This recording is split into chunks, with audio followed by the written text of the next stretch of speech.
Jamaluddin Kudubun, pimpinan Jemaah Haji Maluku Kloter 10, akhirnya meminta maaf selesai membentangkan spanduk Jenderal Bintang 3 TNI Jafri Rahawarin.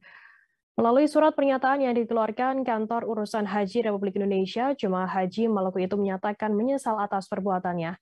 Ia menyanggupi tidak akan mengulangi kesalahan yang sama di kemudian hari, yakni memasang atau membentangkan spanduk atau atribut yang tidak berhubungan dengan ibadah haji hingga kembali ke Indonesia. Informasi lebih lengkapnya akan disampaikan oleh rekan jurnalis kami dari Tribun Ambon. Ada Ridwan Tuasamu yang akan melaporkannya. Silakan rekan Ridwan.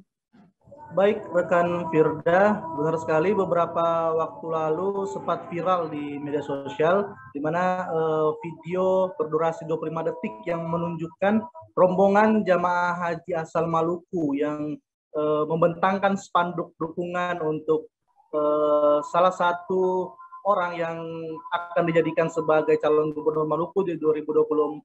Dalam video berdurasi 25 detik itu terlihat ada sekitar puluhan orang yang terdiri dari laki-laki dan perempuan, kemudian dipimpin oleh pimpinan rombongan kloter 10 yaitu Jamaluddin Kudubun yang berasal dari Maluku Tenggara. Dan Jamaluddin Kudubun dalam video tersebut mencoba memimpin rombongannya untuk mendukung Jenderal Bintang 3 TNI Jafri Rahawarin yang santer diberitakan akan maju sebagai calon gubernur Maluku di tahun 2024 mendatang.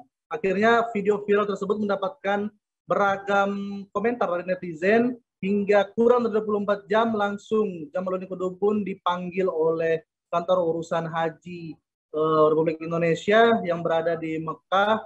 Kemudian berdasarkan informasi dari Kasubag Humas dan Umum Kementerian Agama Provinsi Maluku yaitu Abdul Karim Rahantan, dia menjelaskan bahwa setelah video tersebut viral, Jamaluddin Kudubun langsung dipanggil oleh Kantor Urusan Haji karena memang ketika berada di Mekah di Arab Saudi tidak boleh ada rombongan yang kemudian membentangkan spanduk atau atribut-atribut partai politik ataupun orang-orang yang berasal dan tidak berhubungan dengan ibadah haji. Kemudian setelah itu Jamaluddin Kudubun sempat membuat surat pernyataan disertai oleh video sebenarnya.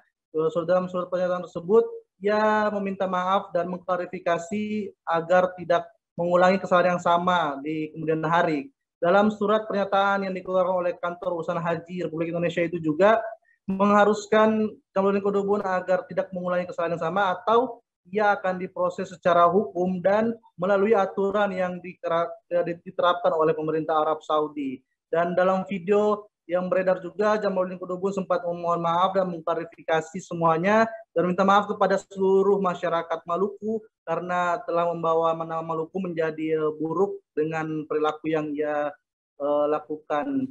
Mungkin seperti itu laporan saya, rekan Firda dari Ambon. Baik, terima kasih rekan Ridwan Tuasamu dari Tribun Ambon atas laporan Anda. Selamat bertugas kembali. Terima kasih sudah nonton. Jangan lupa like, subscribe, dan share ya.